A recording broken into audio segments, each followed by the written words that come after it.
The Telltale Heart is a short story by American writer Edgar Allan Poe, first published in 1843. यह एक अनाम कथाकार से संबंधित है जो कथाकार की पवित्रता के पाठक को समझाने का प्रयास करता है। साथ ही साथ एक हत्या का वर्णन कथावाचक द्वारा किया जाता है। पीड़ित एक बूढ़े आदमी के साथ एक फिल्मी गिद्धहाँक था। जैसा कि कथाकार कहता है, कथाकार हत्या की सावधानी पूर्वक गणना पर जोर देता है, सही अपराध का प्रयास करते हुए शरीर को फर्श के नीचे छिपाने के साथ पूरा करता है। अंत में कथाकार की भावनाओं का परिणाम एक गड़गड़ाहट की आवाज को सुनने में होता है, जो कथाकार मृत व्यक्ति के दिल की धड़कन के रूप में व्याख्या करता है। The telltale heart story.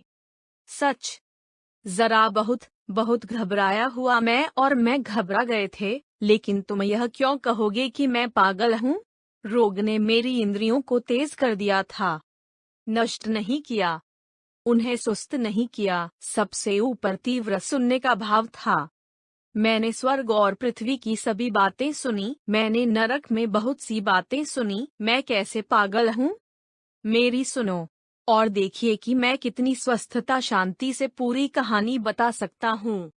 यह कहना असंभव है कि पहली बार मेरे दिमाग में यह विचार कैसे आया, लेकिन एक बार कल्पना करने के बाद इसने मुझे दिन रात परेशान किया। वस्तु कोई नहीं थी, जुनून कोई नहीं था, मुझे बूढ़े से प्यार था। उसने कभी मेरे साथ अन्याय नहीं किया, उन्होंने कभी मेरा अपमान नहीं किया था। उसके सोने के लिए मेरी कोई इच्छा नहीं थी। मुझे लगता है कि यह उसकी आंख थी। हाँ, यह था। उसके पास एक गिद्ध की आंख थी, एक नीली आंख जिसके ऊपर एक फिल्म थी। जब भी यह मुझ पर गिरा, मेरा खून ठंडा हो गया और इसलिए बहुत धीरे धीरे मैंने बूढ़े आदमी की जान लेने का मन बना लिया और इस तरह खुद को हमेशा के लिए मिटा दिया। अब यह बात है, आप मुझे पागल समझ रहे हैं। पागल लोग कुछ नहीं जानते, लेकिन आपको मुझे देखना चाहिए था।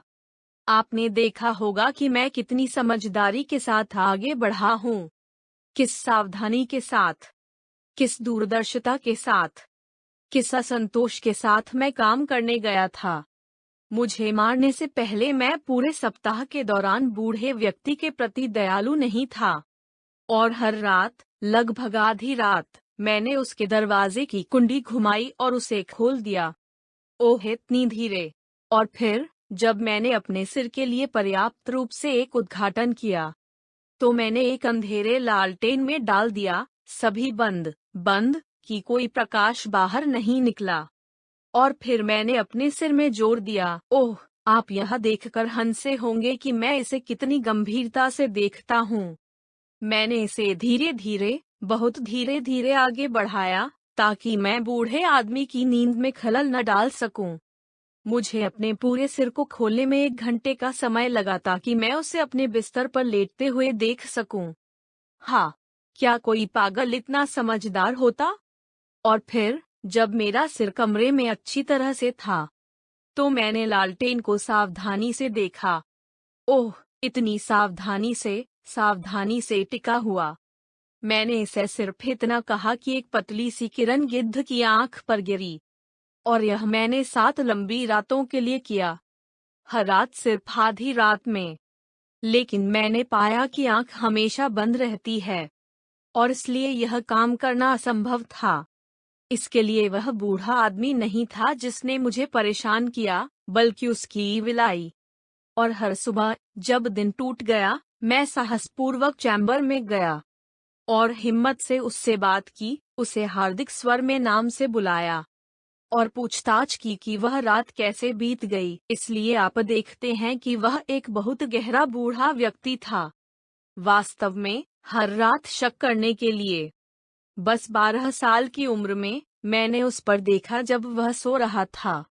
8वीं रात को मैं आमतौर पर दरवाजा खोलने में सतर्क था। एक घड़ी का मिनट हाथ मेरे किए की तुलना में अधिक तेजी से चलता है।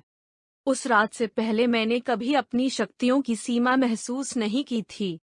अपनी शिथिलता, मैं अपनी जीत की भावनाओं को कम कर सकता था, यह सोचने के लिए कि मैं वहां था।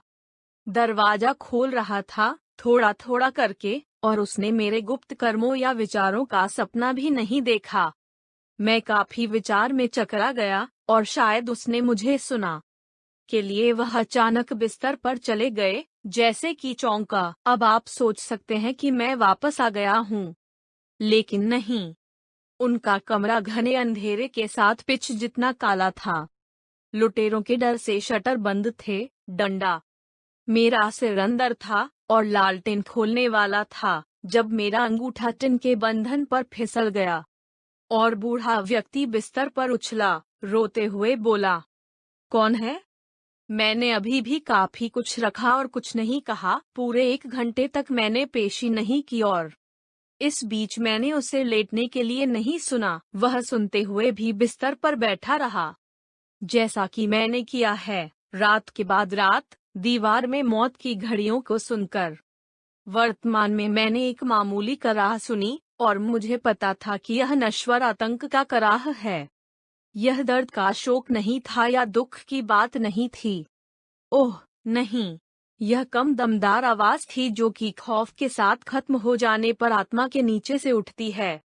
मुझे आवाज अच्छी तरह से पता थी। कई रातें, सिर्फ आधी रात को, जब सारी दुनिया सोती थी। यह अपनी ही भड़ास से गहरी हुई है, इसकी भयानक गूंज के साथ, मुझे विचलित करने वाले क्षेत्र। मैं कहता हूँ कि मैं इसे अच्छी तरह जानता था। मुझे पता था कि बूढ़े आदमी ने क्या महसूस किया है, और उसे गड्ढे में डाल दिया है। हालांकि मैं दिल से चकित था। मुझे पता था कि जब वह बिस्तर में मुड़ी थी, तब से वह पहले मामूली शोर के बाद भी जाग रही थी। उसका डर उस पर बढ़ने के बाद से था। वह उन्हें तर्कहीन समझने की कोशिश कर रहा था, लेकिन नहीं कर सका। वह खुद से कह रहा था, यह चिमनी में हवा के सिवा कुछ नहीं है। यह केवल एक माउस है जो फर्श को पार करता है, या यह केवल एक क्रिकेट है जिसने एक ही चिराग बनाया है। हाँ, वह खुद को इन बातों के साथ आराम देने की कोशिश कर रहा था, लेकिन उसने सब बेकार पाया था। सब व्यर्थ, क्योंकि मृत्यु उसके पास आने से पहले अपनी काली छाया के साथ पीछा किया था, और पीड़ित को घेर लिया था। और यह प्रभावित छाया का शोकाकुल प्रभाव था जिसने उसे महसूस किया, हालांकि उसने न तो देखा और न ही सुना। कमरे के भीतर मेरे सिर की उपस्थिति को महसूस करने के लिए, जब मैंने एक लंबे समय का इंतजार किया, बहुत धैर्यपूर्वक, उसे सुनने के बिना, मैंने झूठ बोलने का संकल्प लिया। लालटेन में एक बहुत बहुत कम दरार, इसलिए मैंने इसे खोल दिया। आप कल्पना नहीं कर सकते कि कैसे चुपके से, जब तक एक साधारण मंद किरण, मकड़ी के धागे की तरह, दरार से बाहर गोली मार दी और गिद्ध की आंख पर पूरी गिर गई। यह खुला था, चौड़ा चौड़ा खुला हुआ था, और जब मैं इस पर चकित हुआ तो मैं उग्र हो गया। मैंने इसे एकदम स्पष्टता के साथ देखा, सभी नीली नीली, इस पर एक घूंघट के साथ जिसने मेरी हड्डियों में बहुत मज्जा को ठंडा कर दिया। लेकिन मैं वृद्ध व्यक्ति के चेहरे या व्यक्ति के अलावा और कुछ नहीं देख सकता था, क्योंकि मैंने वृत्ति से ठीक उसी स्थान पर, जैसे किरण को निर्देशित किया था। और क्या मैंने आपको यह नहीं बताया है कि आप पागलपन के लिए क्या गलती करते हैं? लेकिन समझदारी का अतिरेक है, क्योंकि मैं कहता हूँ, मेरे कानों में एक नीरस, तेज आवाज आई, जैसे कोई घड़ी कपास में लिपटे होने पर बनती है। मुझे पता था कि अच्छी तरह से, ध्वनि भी, यह बूढ़े व्यक्ति के दिल की धड़कन थी। इसने मेरे रोष को बढ़ा दिया, क्योंकि एक ड्रम की पिटाई से सैनिक को साहस मिलता है। लेकिन फिर भी मैंने मना कर दिया और स्थिर रहा। मैंने चैन की सांस ली। मैंने लालटेन को गतिहीन रखा। मैंने कोशिश की कि मैं कितनी तेजी से पूर्व संध्या पर किरण को बनाए रख सकता हूँ। इस बीच दिल का नारकीय टटू बढ़ गया। यह जल्दी और तेजी से बढ़ता गया, और हर पल जोर से बूढ़े आदमी का आतंक चरम पर रहा होगा। यह जोर से बढ़ा, मैं कहता हूँ, हर पल जोर से, क्योंकि आप मुझे अच्छी तरह से चिह्नित करते हैं। मैंने आपको बताया है कि मैं नर्वस हूँ, मैं हूँ। और अब रात के मृत समय पर, उस पुराने घर की भयानक चुप्पी के बीच इतना अजीब शोर, क्योंकि इसने मुझे बेकाबू आतंक के लिए उत्साहित किया। फिर भी कुछ मिनटों के लिए मैं पलटा और स्थिर रहा, लेकिन धड़कन तेज हो गई, जोर से। मुझे लगा कि दिल फट जाना चाहिए, और अब एक नई चिंता ने मुझे जकड़ लिया। आवाज किसी पड़ोसी ने सुनी होगी। बूढ़े का घंटा आ गया था, जोर से चिल्लाने के साथ। मैंने लालटेन को खोला और कमरे में छलांग लगा दी। वह एक बार चीख पड़ा, केवल एक बार। एक पल में मैंने उसे फर्श पर खींच लिया और उसके ऊपर भारी बिस्तर खींच दिया। मैंने तब उल्लासपूर्वक मुस्कुराया, अब तक किए गए काम को खोजने के लिए। लेकिन कई मिनटों के लिए एक मध्यम ध्वनि के साथ दिल धड़कता है। हालांकि यह मुझे परेशान नहीं करता था। यह दीवार के माध्यम से नहीं सुना जाएगा। लंबाई में यह बंद हो गया। बूढ़ा मर गया था। मैंने बिस्तर हटाया और लाश की जांच की। हाँ, वह पत्थर था, पत्थर मरा। मैंने अपना हाथ हृदय पर रखा और उसे वहां कई मिनटों तक रोके रखा। कोई धड़कन नहीं थी। वह पत्थर से मरा था। उसकी आंख मुझे और परेशान करेगी। अगर फिर भी आप मुझे पागल समझते हैं, तो आप सोचेंगे कि जब मैं शरीर की छुपाने के लिए की गई बुद्धिमान सावधानियों का वर्णन करता हूँ, तो ऐसा नहीं होता। रात कम हो गई और मैंने जल्दबाजी में काम किया, लेकिन मौन में। सबसे पहले मैंने लाश को खंडित किया। मैंने सिर और हाथ और पैर काट दिए। मैंने तब चैम्बर के फर्श से 3 तख्तों को उठाया और सभी को स्कैंटलिंग के बीच जमा कर दिया। मैंने तब बोर्डों को इतनी चतुराई से, इतनी चालाकी से प्रतिस्थापित कर दिया कि किसी भी इंसान की नजर में भी नहीं किसी भी चीज का गलत पता लगा सकता था। धोने के लिए कुछ भी नहीं था। किसी भी तरह का कोई दाग, कोई रक्त धब्बा, जो भी हो, मैं उसके लिए बहुत सावधान हो गया था। एक टब ने सभी को पकड़ लिया। हाँ, हाँ। जब मैंने इन मजदूरों का अंत कर दिया था, तो 4 बज चुके थे। आधी रात के बाद भी अंधेरा था। घंटा बजने के साथ ही सड़क के दरवाजे पर खटखटाहट हुई। मैं इसे हल्के दिल से खोलने के लिए नीचे गया। अब मुझे डरने की क्या जरूरत थी। वहां 3 लोगों ने प्रवेश किया, जिन्होंने पुलिस के अधिकारियों के रूप में पूरी गंभीरता के साथ अपना परिचय दिया। एक पड़ोसी ने रात के दौरान एक चीख सुनी थी। गुंडागर्दी का संदेह जगाया गया था। पुलिस कार्यालय में सूचना दर्ज की गई थी और उन्हें, अधिकारियों को, परिसर की तलाशी के लिए प्रतिनियुक्त किया गया था। मैं मुस्कुराया। मुझे क्या डर था। मैं सज्जनों का स्वागत करता हूँ। चीख, मैंने कहा। एक सपने में मेरा अपना था, जिस बूढ़े व्यक्ति का मैंने उल्लेख किया है। वह देश में अनुपस्थित था। मैं अपने आगंतुकों को पूरे घर में ले गया। मैं उन्हें खोज अच्छी तरह से मिटाता हूँ। मैंने उनका नेतृत्व किया, लंबाई में उनके कक्ष तक। मैंने उन्हें अपने खजाने, सुरक्षित, बिना लाइसेंस के दिखाए। अपने आत्मविश्वास के उत्साह में, मैं कुर्सियों को कमरे में ले आया और उन्हें अपनी थकावट से आराम करने के लिए यहाँ चाहा, जबकि मैं खुद अपनी पूर्ण विजय के जंगली दुस्साहस में अपनी खुद की सीट के नीचे बहुत जगह पर लाश रखी थी। पीड़ित का अधिकारी संतुष्ट थे। मेरे तरीके ने उन्हें आश्वस्त कर दिया था। मैं एकवचन में था। वे बैठ गए और जब मैंने प्रसन्नतापूर्वक उत्तर दिया, तो उन्होंने परिचित बातों पर बात की, लेकिन लंबे समय तक। मैंने खुद को पीला महसूस किया और कामना की कि वे चले जाएं। मेरे सिर में दर्द हुआ और मैंने अपने कानों में एक अंगूठी बजाई, लेकिन फिर भी वे बैठे रहे और फिर भी गपशप करते रहे। रिंगिंग अधिक विशिष्ट बन गई। यह जारी रहा और अधिक विशिष्ट बन गया। मैंने भावना से छुटकारा पाने के लिए अधिक स्वतंत्र रूप से बात की, लेकिन यह जारी रहा और निश्चितता प्राप्त की जब तक, लंबाई में, मैंने पाया कि शोर मेरे कानों के भीतर नहीं था।